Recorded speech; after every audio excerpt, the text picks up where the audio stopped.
Hi. So I know that normally this channel is about history and how it is portrayed in tabletop board games.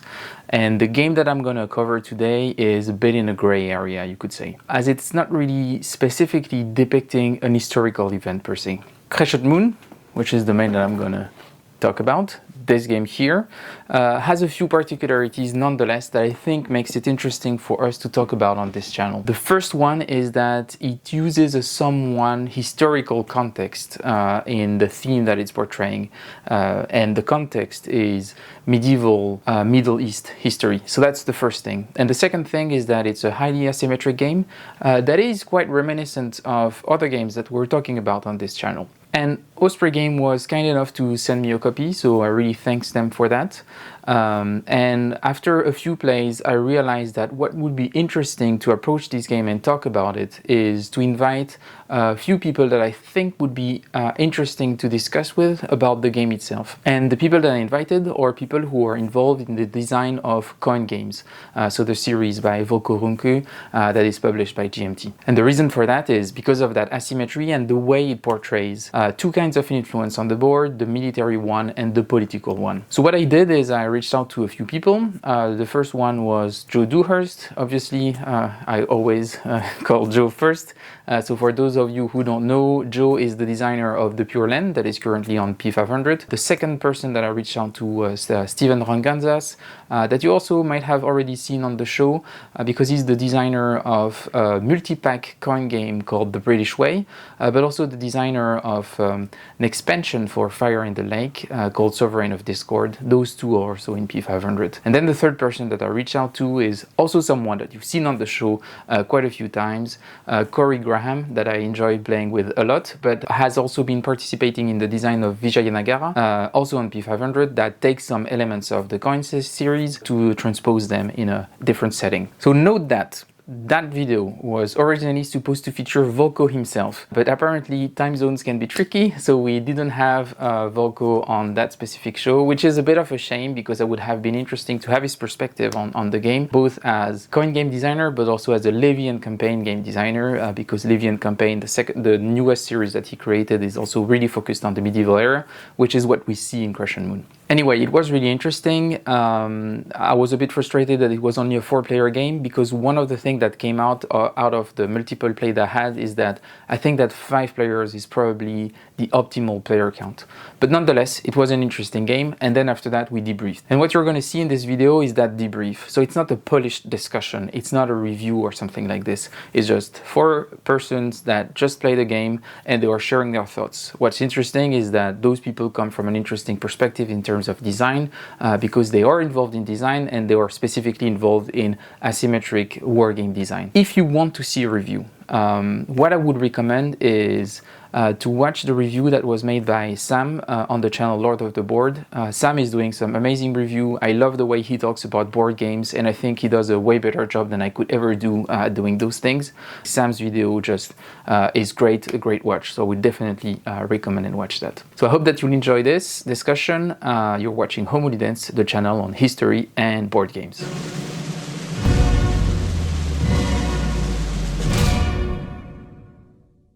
I think it has to be played very casually and very quick. Yes, I think so too. Yeah.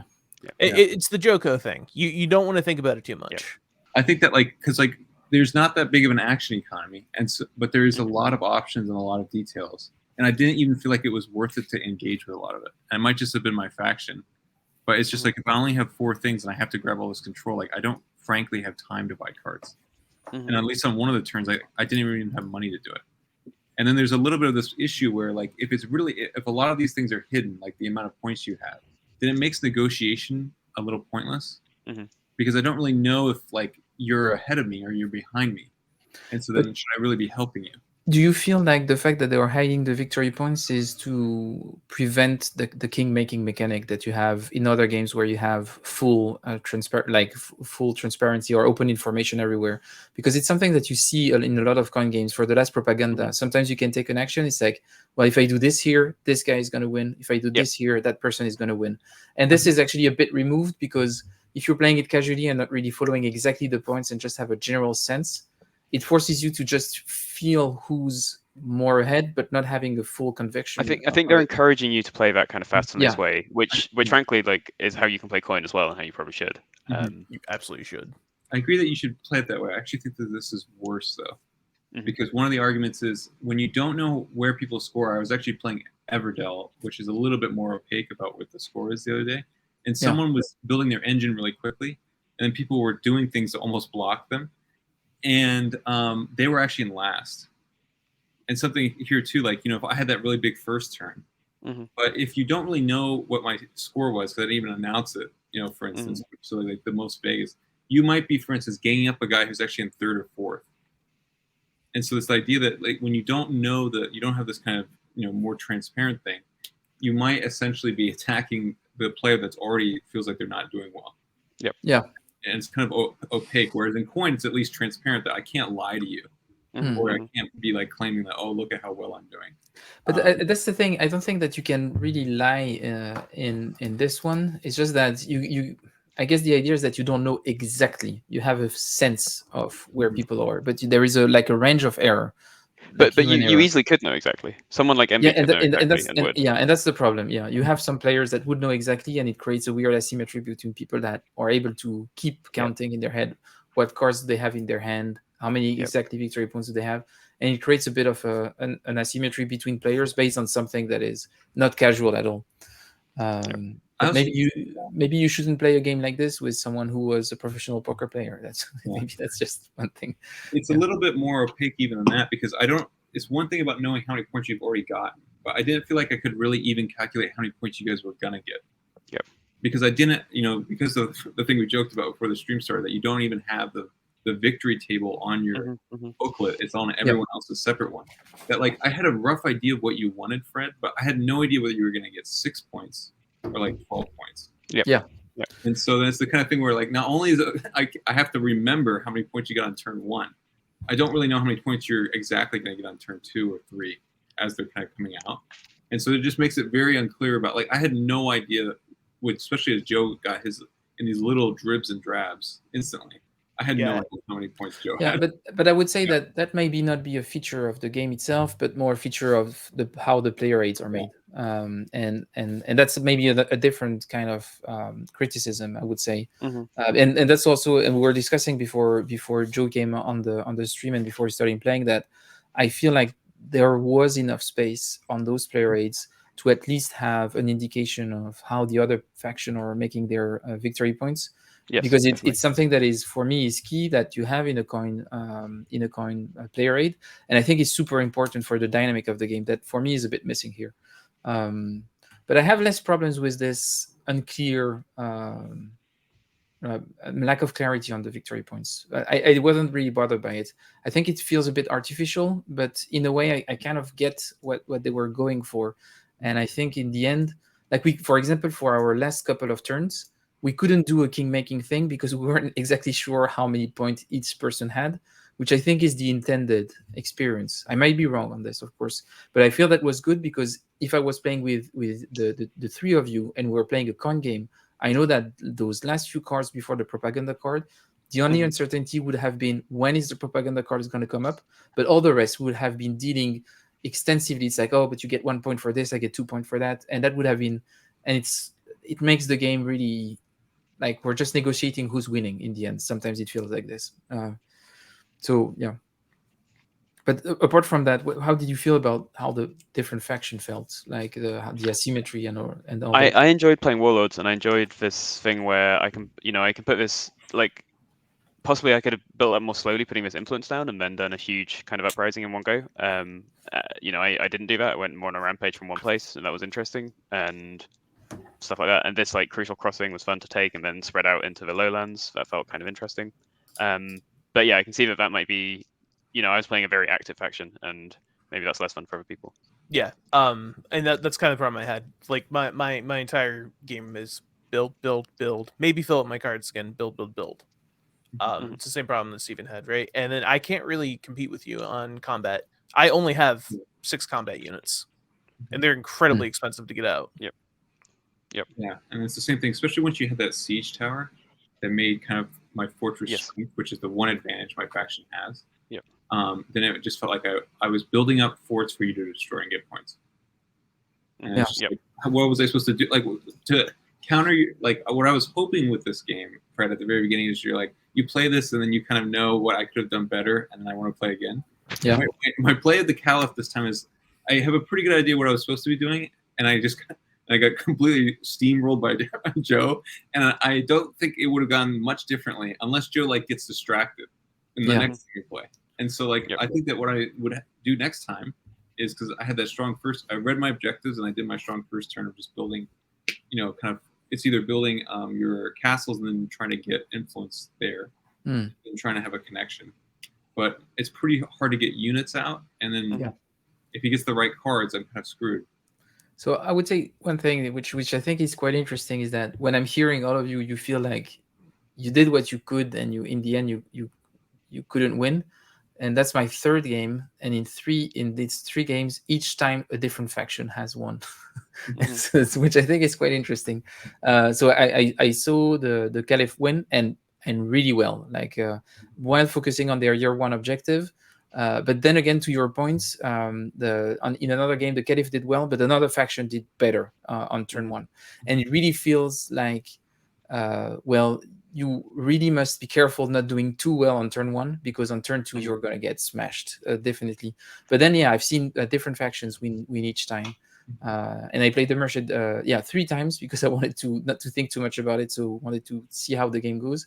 And I've been last, then third, then second, so I'm slowly getting up the ladder, I would say, but I'm still unable to win. But I kind of get your point that you might have less path to victory than in other asymmetric multiplayer games, and in the end, the fact that you're going to win or not is mostly defined by what other players are going to do.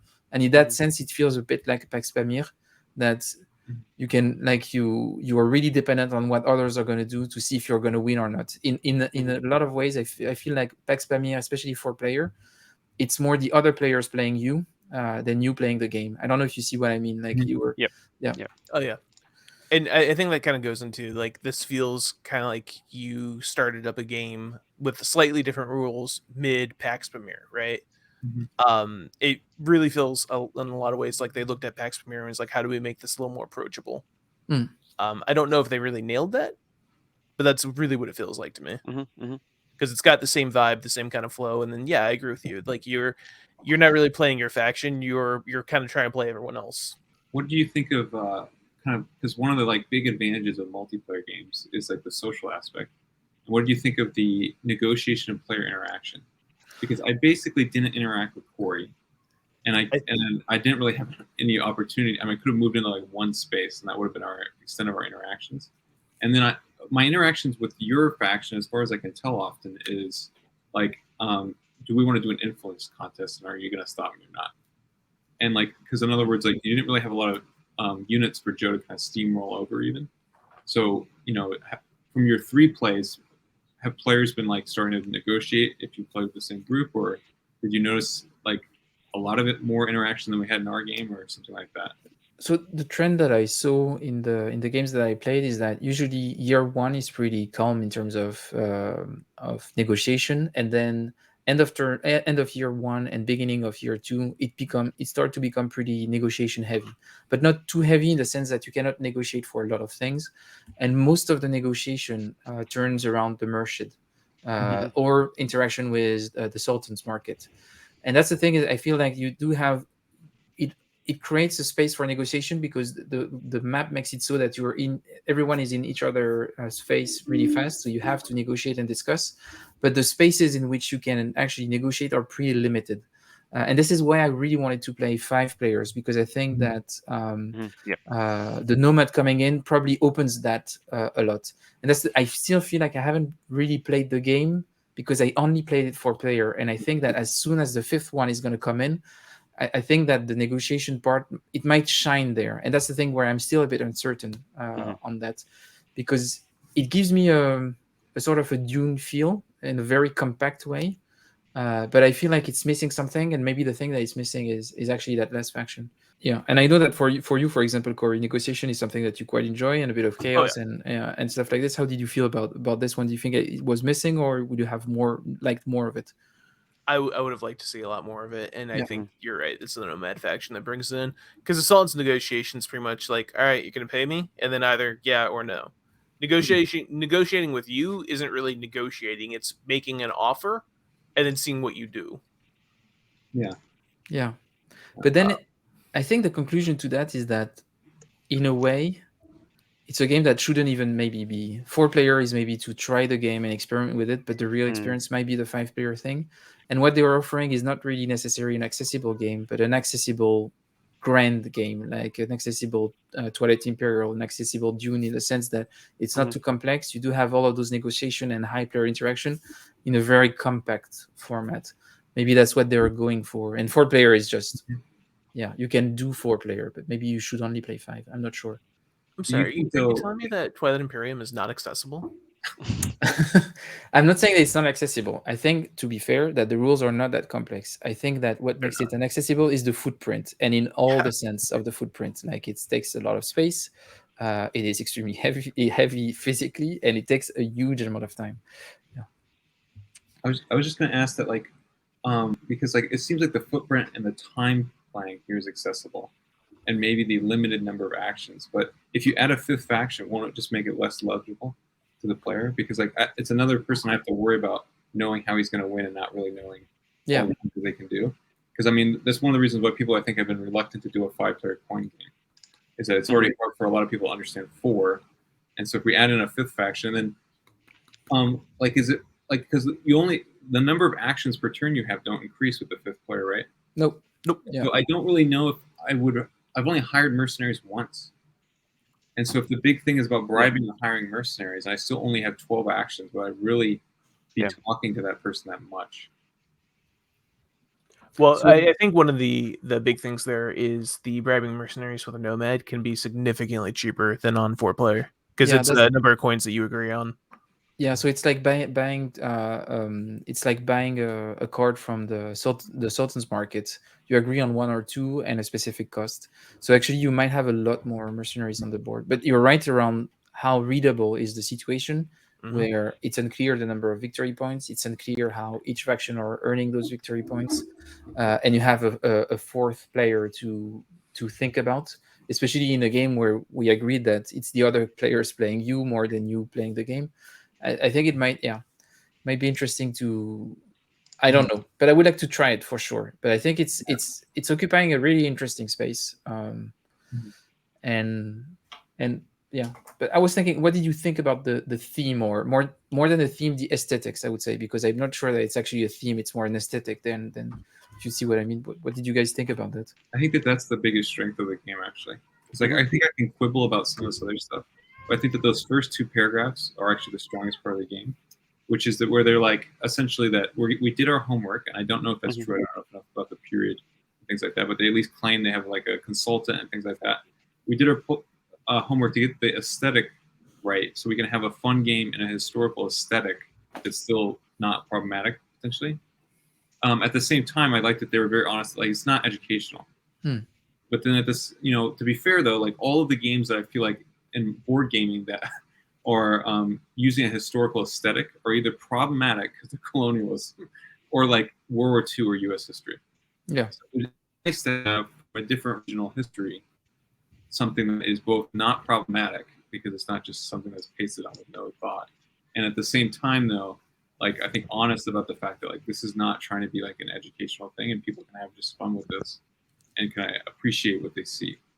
But for me, I was pretty happy with the aesthetic also. I think it was well implemented. It was nice. It was not trying to do much.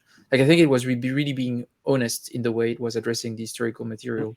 Like, and I feel that's, I think it was really interesting. Like, you can do an historical aesthetic in a proper way also. But it also showed that it's not because you're only taking the aesthetics of an era that you cannot mess up, and I think that's a good counterexample to that. You can just take the aesthetics and do it right, and this is I think. Yeah. Well, at least that's how I felt. But yeah. Yeah, that seems right.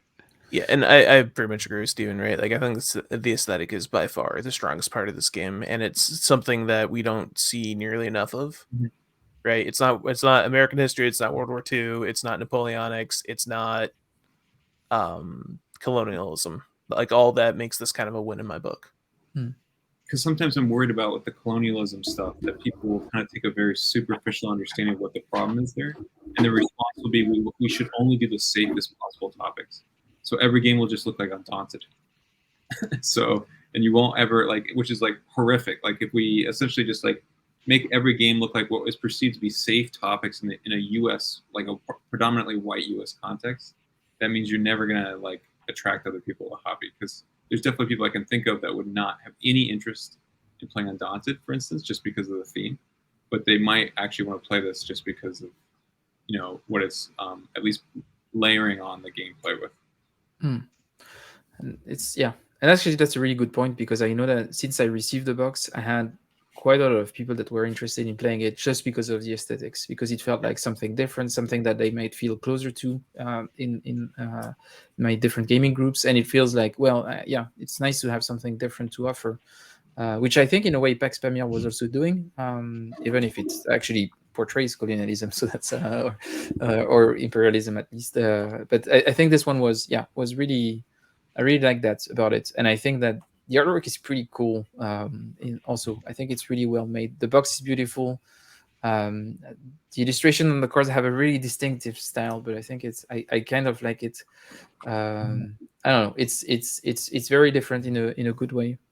Makes me think. It actually reminds me of Jest a little bit in a way. It's almost like a game about the kind of folklore and myths of a heroic past or something, rather than about the history as such. So you've got these kind of archetypal figures, like the scheming chancellor and this kind of thing.